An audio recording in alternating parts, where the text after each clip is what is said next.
Question from the internet for President Garvey. What does the Catholic education system at all levels need to do to help the church in this time of crisis?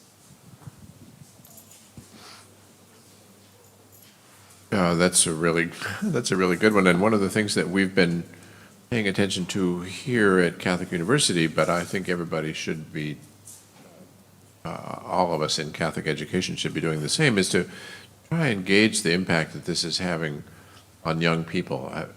The students that we have I teach a class to freshmen in the honors program, and they were 2 years old the last time this came through the church, so really this is the first time around for them, and it's been very interesting to observe their reactions.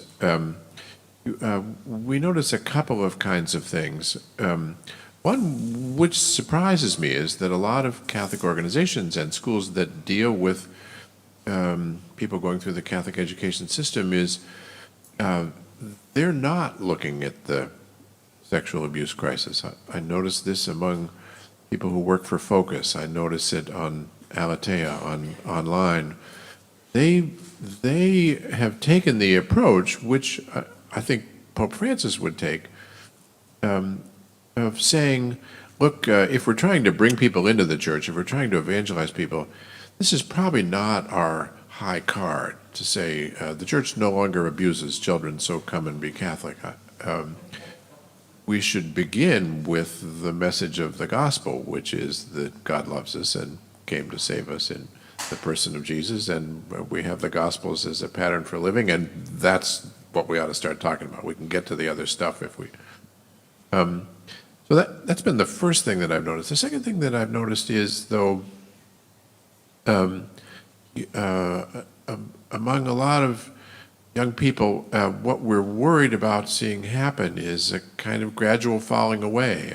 My remarks about how we ought to think about, how bishops ought to think about their relations with the lay faithful, that we should think about an analogy of marriage or something like that rather than making rules. I don't mean that nobody should do anything. On the contrary, it's clear what ought to be done.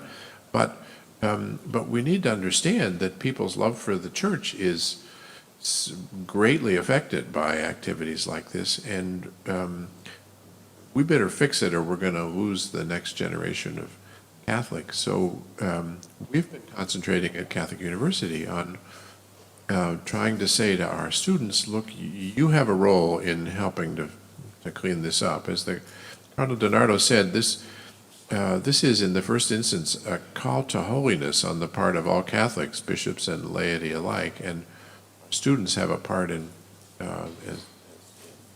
helping fix the church next time around.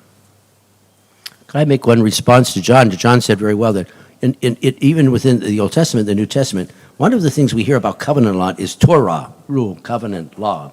It's really important. It's a significant one. But the other dimensions of covenant is marriage. Both are equally important, and sometimes we hear more than one or the other. And in times of crisis particularly, the law gets really intense. But the love and the covenant that the marriage vow says, which can be also strong, perhaps it seems too romantic to people, it's really not romantic, it's really realistic. I think that's very, very important also in terms of this crisis.